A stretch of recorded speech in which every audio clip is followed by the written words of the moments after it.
This is why I train in martial arts. It's real peaceful out here. You can hear the birds chirping in the background. Cars going by sound like ocean waves. And I'm going to talk about something devastatingly violent, like that attack that happened on the DART train in Dallas, where that man got beat up by all those teenagers. You know what I think you need to do? If you want to know where I'm going to go with this, you need to go look at the Washington Post article covering that incident. I'm going to put a link to that in the description. I misspoke. It was not the Washington Post. It was Vibe magazine. I'm going to see if I can put a screenshot to that up here. When they started smoking, I'm like, come on, man, we're on a train. Can't y'all just wait? He noted. After he spoke, he remembered a young woman going up to him and she ended up spitting in my face. He said, I was like, you lucky I don't hit females, little girl, because I would beat your blank for that. And that's when everything went from 0 to 100. This is the guy who's going by the name of Keenan. Apparently that's not his real name. The victim of the attack. Then that was a case of that would fall under biblical self-defense and just plain de-escalation. The Bible says a soft answer turns away wrath, right?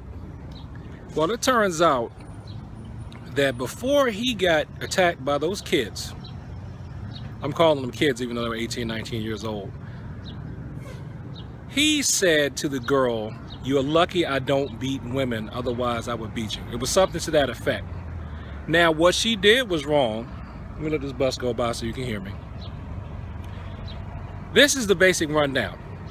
They were smoking marijuana on the DART train. He asked them not to smoke marijuana on the DART train. One of the young women spit in his face. He said, you lucky I don't beat women because I beat you. And then they all jumped him. Now, they're wrong for jumping him, but he was foolish for saying that. And I would tell him this to his face, straight up. You got to look at it like this. If they are already doing something like smoking marijuana in public, these are people who don't mind breaking rules. So if they already don't mind breaking rules, they don't mind breaking your face. We'll let this bus go by. So since they don't mind breaking your face, you need to choose your words carefully. And in a way, I kind of feel bad doing this video now because I had to take the bus and the trains a couple weeks ago.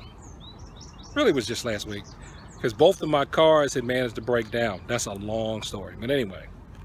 So I'm taking public transportation. And I ended up being somewhere where somebody, I think the guy was actually trying to provoke something. I really do. That's what my gut was telling me. He came, stood right next to me and started blowing smoke into the wind. Not directly in my face, blowing it into the wind. Knowing I'm standing downwind, and it just came right in my face. And normally I would be the guy to say something, but I'm on this kick now where it's like, I'm not going to be the only person saying something anymore. Let me see how everybody else handles it. You know, actually act like a normal person in society instead of captain confrontation. So I looked around. Everybody else ignored it. I ignored it. And once again, it worked. And he really did seem disappointed that I ain't say anything. Because I really do think he was looking to cause some kind of trouble, commotion, or some kind of incident. So that's how I handle it. Honestly, if he didn't like the marijuana smoking that they were doing, he really should have just went to another part of the car. He should have went to another part of the car. If he wanted to call somebody, he probably still had internet reception on his phone. He could have looked it up and found out where he could make a complaint. So he could have done that. I think some trains too, they got little boxes. Let the bus go by. They have boxes where you can snitch on people. I shouldn't really say snitch, but you can report people that are doing something they're not supposed to do. And you don't have to get involved at all. And of course, from a martial arts perspective, like I've said before on my channel, if you ain't got no training, and you know you're not a fighter, why are you confronting people?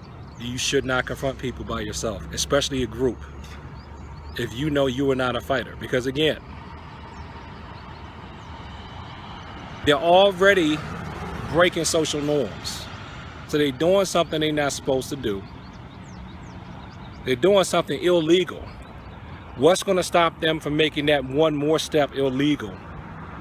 And to go from breaking the law to breaking the law by breaking your face in.